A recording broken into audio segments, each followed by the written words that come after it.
ফিলিস্তিনে ইসলাম আবাদ হয়েছিল নাকি হয়নি? আজকের জামানা না, ওমর রাদিয়াল্লাহু আনহু জামানায় ফিলিস্তিনে ইসলাম ঢুকেছে। এই ওমর সেই ওমর, আরে যাকে ঢুকতে দেখেই হাজার হাজার আহলে কিতাব কালেমা পড়ে মুসলমান হয়েছে। কেন জানেন? পালা করে যাচ্ছিল, কই মদিনা, কই মসজিদে আকসা।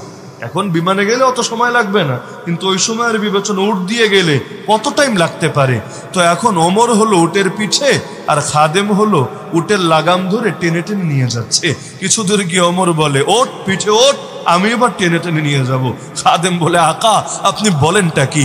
আরে এটা কেমন কথা? দুনিয়ার লোকে কি বলবে যে মনিব চলে সামনে আর গোলামের ঘরের গোলাম পায়ের উপরে পা তুলে চড়ে উটের পিঠে, কি বলবে? বলল, না, সমতা বজায় রাখতে হবে। তুমি যেই পরিমাণ রাস্তা হাঁটবা ওই পরিমাণ রাস্তা পরবর্তীতে আমি হাঁটবো। আমি যেই পরিমাণ পিঠে চড়বো ওই পরিমাণ সময় পরে তুমিও পিঠে চড়বা, না হলে আমি আর উঠবই না। এখন তো আর এক মুশকিলের ব্যাপার, আর মন তো মানে না এত বড় হুজুরে হাঁটাবে আর নিচে জমিদারের মতো উটের পিঠে বসে থাকবে। কিন্তু এখন কি করা, আমিরের আদেশ তো মানতে হবে, মনিবের কথা তো শুনতে হবে। শুনতে শুনতে কিছুক্ষণ উপরে থাকে ওমর, কিছুক্ষণ থাকে গোলাম, আবার কিছুক্ষণ ওমর, আবার কিছুক্ষণ গোলাম। যেতে যেতে যেতে যখন মসজিদে আকসায় ঢুকবে তখন ওমরের হলো টানার সিরিয়াল, গোলামের হলো বসে থাকার সিরিয়াল। গোলাম বলে, আমিরুল মুমিনিন মানিজ্জত খায়েন না, এখন অন্তত আপনি আসেন, না হলে লোকে আমারও খারাপ বলবে আর আপনার ব্যাপারেও কি বা মন্তব্য করে বসবে। বলল, কোনো কথা চলবে না, সিরিয়াল যেমন আছে এমনই থাকবে। এখন তিনি গিয়ে ঢুকলেন, আরে সবাই তো দূর থেকে দেখে ভাবলো এই গোলামটাই মনে হয় আমিরুল মুমিনিন। এখন কাছে গিয়ে যখন তাকে রিসিভ করতে গেল সে বলল, আমিরুল মুমিনিন আমি না, আমিরুল মুমিনিন হলো ওমর। এক হাতে তার রশি আর বগলের মধ্যে দাবা করে রেখেছে জুতা, এখন জুতা এভাবে ধরে হেঁটে হেঁটে নিয়ে যাচ্ছে। এই দৃশ্য দেখে সঙ্গে সঙ্গে তাওরাত খুলে তারা বলল, আরে এত কাল আগেই লেখা পেয়েছিলাম যে আল্লাহর রাসূলের খলিফা যখন এই আকসা বিজয় করবে, সে যখন আসবে এতটা বিনয়ী হবে, তার গোলাম থাকবে উটের পিঠে আর উটের লাগাম থাকবে তার হাতে। আরে আলামত তো মিলে গেছে, আর দেরি কিসের? আশহাদু আল্লা ইলাহা ইল্লাল্লাহ ওয়া আশহাদু আন্না মুহাম্মাদান আবদুহু ওয়া রাসূলুহু। তো এতকাল আগে ফিলিস্তিনে ইসলাম ঢুকলো, 1-2 বছর আগের কথা না, 1300 বছরের অধিক সময় হয়ে গেল, 1400 বছরের অধিক সময় হয়ে গেছে। তো এই অঞ্চলে ইসলামকে আবাদ রাখা আমাদের দায়িত্ব না ইসলাম মুর্দা থাকবে এটা দেখা আমাদের দায়িত্ব? যদি মানেন আবাদ রাখা আমাদের দায়িত্ব, তাহলে এই যুদ্ধের সমাধান কি জানেন? সমাধান এটা না ইসরায়েলের মাথায় হাত বুলায় বলবো, বাবা তুইও খুশি থাক, মারপিট করিস না। ফিলিস্তিনের মাথায় হাত বুলায় বলবো, এই তোরা গিয়ে এভাবে গায়ে পরে ঝগড়া করিস কেন? বিকুল, ঠান্ডা থাক, আরামে থাক, শান্তিতে থাক। এইটা কোনো সমাধান না। বরং সমাধান কি জানেন? এই দখলদারদেরকে প্রতিটা ইঞ্চি ভূমি ছেড়ে যেতে হবেই হবে, যতদিন পর্যন্ত প্রতিটা ইঞ্চি ভূমি, এই ফিলিস্তিনে জেরুজালেমই হোক আর গিয়ে যে এলাকায় হোক, যতদিন পর্যন্ত এর প্রতিটা ইঞ্চি ইঞ্চি ভূমি ছিঁড়ে না যাবে ততদিন পর্যন্ত আপনাদের প্রত্যেকের কাঁধেও জিহাদ ফরজ থাকবে। ফিলিস্তিনের মুসলমান তো আছেই, বাংলাদেশেও যত মুসলমান আছে আকেল বালেক শারীরিকভাবে সক্ষম, তাদের উপরও জিহাদ ফরজ থাকবে। এই যে করতে পারছি না, এর জন্য আল্লাহর কাছে ক্ষমা চাইতে হবে কেঁদে কেটে। আল্লাহ অন্তত নামটা মুনাফিকদের লিস্টে লিখে দিও না। আল্লাহ আমাদের অপারগতাকে কবুল করো আর আমাদেরকে শক্তি দাও যাতে আমরা তোমার ঘর হেফাজতের জন্য প্রয়োজনে জান দিতে পারি, প্রয়োজনে শেষ বিন্দু পর্যন্ত, রক্তের শেষ বিন্দু পর্যন্ত লড়াই চালাতে পারি। তাহলে ফিলিস্তিনের ব্যাপারে আমাদের করণীয় কি? খালি দোয়া করা, খালি তাদের পক্ষে সভা সমাবেশ করা না, বরং মাথায় রাখবেন মূল করণীয় যতদিন পর্যন্ত যুদ্ধ থামবে না, বরঞ্চ পুরো এলাকা আবারও মুক্ত না হবে ততদিন পর্যন্ত জিহাদ করা, এটাই মূল দায়িত্ব। জান দিয়ে, মাল দিয়ে, সবকিছু দিয়ে।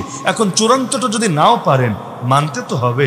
ভাই হজে যাওয়া আমার উপরে ফরজ, কিন্তু মনে করেন করোনার কারণে ভিসা বন্ধ, আমি যেতে পারছি না। এখন যেতে পারছি না আমার দুর্বলতা, এই কারণে আল্লাহ আমাকে ক্ষমা করবেন, এতটুকু সার শরীয়তে আছে। আর জাদু আর রাহিলা, এই দুটো ক্লিয়ার হওয়ার আগ পর্যন্ত চূড়ান্ত ভাবে আমাকে আদায় না করলেও আল্লাহ আমাকে মাফ রাখবে। কিন্তু আমি যদি নাই মানি, অস্বীকারে যদি করি, সেই ক্ষেত্রে বিষয়টা কেমন হবে? তো এই ফিলিস্তিনের ভূমিকে রক্ষা করা আমাদের প্রত্যেকের উপর সুন্নাত না নফল? প্রত্যেকের উপর কি?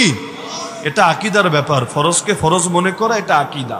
এখন বাস্তবে আমল যদি করতে নাও পারি, আকীদা অন্তত ক্লিয়ার রাখবেন, মনে থাকবে তো ইনশাআল্লাহ। তাহলে কি কি শিখলাম?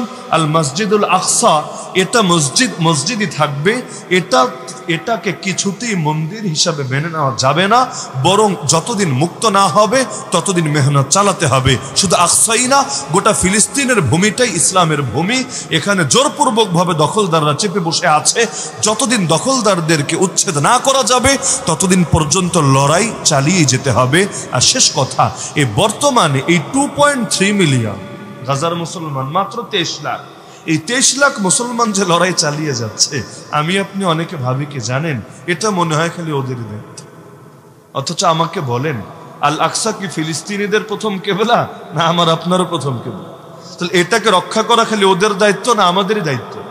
কিন্তু দেখেন, 4টা মাস হয়ে গেল, লম্বা ইতিহাস টানলে 75 বছর হয়ে গেল, আর এই যুদ্ধের ইতিহাস টানলে প্রায় 4টা মাস হয়ে গেল। একটা মুসলিম দেশ তার আর্মি পাঠিয়েছে? 57টা নাকি মুসলিম দেশ আছে, এই দেশগুলো কি পানি খাবো আমরা? দুনিয়ায় নাকি 200 কোটি মুসলমান আছে, অথচ ইসরায়েল ইহুদি 2 কোটিও নাই, 1.5 কোটিও নাই, 1 কোটি সামথিং।